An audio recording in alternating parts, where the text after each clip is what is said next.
সুন্দরবনে বাঘ জরিপে ১২৫টি রয়্যাল বেঙ্গল টাইগারের অস্তিত্ব পেয়েছে জরিপকারী দল। ২০১৮ সালের চেয়ে বাঘের সংখ্যা বেড়েছে ১১টি। মঙ্গলবার সচিবালয়ে বাঘ জরিপের সংবাদ সম্মেলনে পরিবেশ উপদেষ্টা সৈয়দা রিজওয়ানা হাসান জানান, সুন্দরবন রক্ষায় প্রয়োজনীয় সব উদ্যোগ নেওয়া হবে। আগামী ২০ অক্টোবর সেন্ট মার্টিনে ভ্রমণ বিষয়ক সিদ্ধান্ত জানানো হবে বলে জানান পরিবেশ উপদেষ্টা। বিস্তারিত আহমেদ অনিকের রিপোর্টার। মঙ্গলবার বন বিভাগ পরিচালিত বাঘ জরিপের তথ্য জানাতে সচিবালয়ে সংবাদ সম্মেলনের আয়োজন করা হয়। পরিবেশ উপদেষ্টা সহ অনুষ্ঠানে ছিলেন জরিপকারী দল। ২০২৩ সালের জানুয়ারি, এপ্রিল, নভেম্বর এবং ২০২৪ সালের মার্চে সুন্দরবনে বাঘ জরিপ করে দলটি।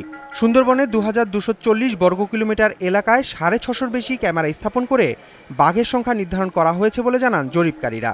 ক্যামেরায় ৮৪টি এবং খাল জরিপে ৪১টি বাঘ শনাক্ত করেন তারা। এর আগের জরিপে ২০১৫ সালে ১০৬টি এবং ২০১৮ সালে ১১৪টি বাঘ পাওয়া যায়। আর ২০২৩-২৪-এ মিলেছে ১২৫টি পূর্ণবয়স্ক এবং ২১টি বাঘ শাবক। আমরা প্রচুর বাঘ শাবকের ছবি পেয়েছি। ২০১৫ এবং ২০১৮ সালে আমরা ৫টি করে বাঘ শাবকের ছবি পেয়েছিলাম। এবার আমরা পেলাম হলো প্রায় ২১টি বাঘ শাবকের পেয়েছি। ১২৫টি বাঘই হলো অ্যাডাল্ট, আর বাঘ শাবক আমরা বাঘ গণনার মধ্যে আনিনি, এটা বাইরের। সুন্দরবনে যে বাঘ যে খাবার আছে সেটি খুবই পর্যাপ্ত, খুবই ভালো অবস্থায় আছে এবং সে অনুযায়ী বাঘের সংখ্যা আরো বাড়বে বলে আমরা আশা করি। ২০১৮ সালের তুলনায় সুন্দরবনে বাঘ বেড়েছে প্রায় ১০%। পরিবেশ উপদেষ্টা বলেন, সুন্দরবনের পরিবেশ প্রতিবেশ রক্ষায় নেওয়া হবে সব ধরনের উদ্যোগ। শুধু সুন্দরবন না, সুন্দরবন বাঁচাতে হবে কারণ এটা বৈশ্বিক ঐতিহ্য। পাশাপাশি আমরা কিন্তু শালবন বাঁচানোরও উদ্যোগ গ্রহণ করেছি। একটা ইকোসিস্টেম ধ্বংস হয়ে গেলে বলে এটা রেস্টোর করতে ১০০ বছর লাগবে। আমাদের তো রেস্টোরেশনের কাজই শুরু হয় নাই, তো আমরা রেস্টোরেশনের কাজটা শুরু করি। আমরা সুন্দরবনে পর্যটনটাকে কি করে একটা নিয়মের মধ্যে আনা যায় করে ফেলব।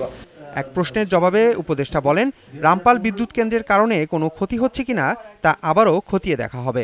সবসময় তো আমরা মনিটর করে বলে দিই ধলেশ্বরীর পানি খুব পরিষ্কার, ট্যানারি নোংরা করে না। রামপালের বাতাস খুব পরিষ্কার, সুন্দরবনের ক্ষতি হবে না। কিন্তু ওইখানে যারা থাকেন তারা কিন্তু কিছু অসুবিধার কথা বলছেন। ফলে রামপাল থেকে যে ডিসচার্জটা হচ্ছে সেটা আসলে কমপ্লায়েন্ট কিনা, সত্যিকার অর্থে আইনের সীমার মধ্যে আছে কিনা সেটা দেখবার জন্য আমরা একটা নিরপেক্ষ অ্যাসেসমেন্টের কাজ শুরু করেছি। সেন্ট মার্টিন নিয়ে সরকারের সিদ্ধান্ত ২০ অক্টোবর জানানো হবে, জানান পরিবেশ উপদেষ্টা। তাহলে প্রক্রিয়াটা শুরু হোক, এটা অ্যাসেস করে পরের বছর আবার আমরা নতুন করে দিতে পারবো। তবে রাত্রি যাপন এবং পর্যটন সীমিত, এটা নিয়েই তাদের সিদ্ধান্তগুলো তারা আমাদেরকে বলেছেন ১৫ তারিখের মধ্যে জানাবেন। আহমদ অনিক, জিটিভি নিউজ, ঢাকা।